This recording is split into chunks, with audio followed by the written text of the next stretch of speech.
Hey, what is going on, guys? It's Luca Russian. Today I want to talk about the world record controversy going on in the community right now.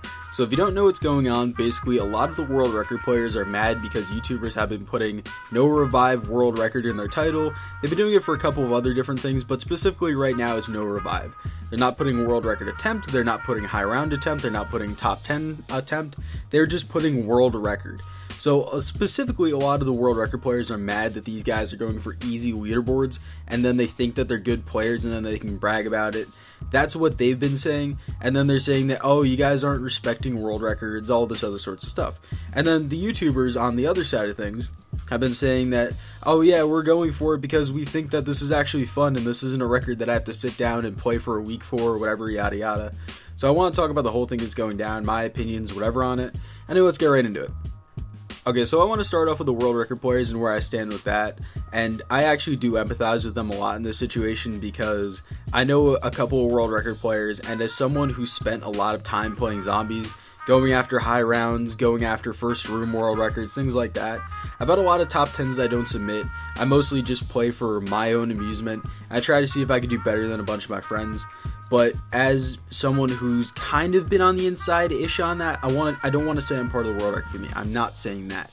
But as someone who kind of knows what's going on a little bit, I can empathize with what they are complaining about. Because let's say you go for around 250 on the map, right? And you spend 3 months going after that record, and then you beat the next guy by one round. You're so proud of yourself, and then let's say you post that video and it gets 1,000 views, right? And then some guy who streams that has, I don't know, 50,000 subs. Let's just throw that number out there. I'm not pointing anybody specifically out. But let's say he has 50,000 subs, streams a no revive world record attempt, or a world record quote unquote, and gets to round 20 and gets triple the views you do in 3 hours. And that's got to be frustrating.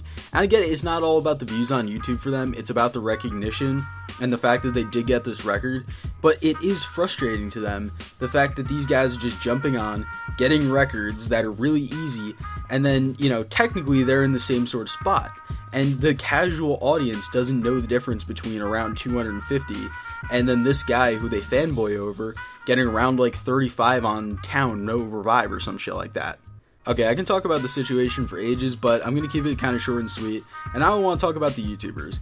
I can't actually empathize with them that much, to be honest with you, as someone who's a YouTuber, because I know that the reason that they're doing it is because of the views and the subs, and because it's a trend. It will get views, it will get subs, you're going to get viewers, whatever, on your streams, and it does work. Yeah, I can get why they're doing that, but all you need to do is add one little word, and that's attempt, to your title, because part of the issue here isn't just that you're going for easy leaderboards, it's the fact that you're misleading your viewers, and that's what I have a problem with.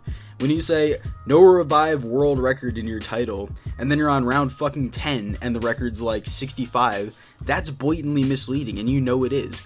And you know that you're going to get viewers off of it just because you didn't put that one word in your title. That's completely misleading, and honestly, you guys should be ashamed of yourself in this situation. I know Smith Plays already did a video on this, and he explained it way different than I did, but still, I felt like I had to get this out there because lying to your viewers, to me, is actually super, super scummy, and that's something I try to never do. So, I'm just saying, this is, from my point of view, and this is just an opinion, but I think that you guys should really just put attempt in your title. Even if it's at the very fucking end, that's still scummy. I don't care. At least it's in there, you know what I mean? Okay, so, I've ranted about this long enough. What do you guys think about this whole situation in the comment section down below? Like I said, I'm not firing shots at anybody in particular. I'm not throwing shade at any particular YouTubers, anything like that. No matter what you think, I'm not throwing shade at anybody. I have friends that do this shit, honestly. So I'm not throwing shade at anybody. I'm just trying to point out a situation that I think that's going on in the community. Anyway, like I said, I do hope you guys enjoyed the video. Tell me what you think about this whole situation down in the comment section down below. If you haven't done so already, please subscribe. I'd appreciate that bullshit. My videos are going to be popping up on the screen here if you want to go check any of them out. Anyway, I love you all, motherfuckers. I'll see you in the next video. Peace.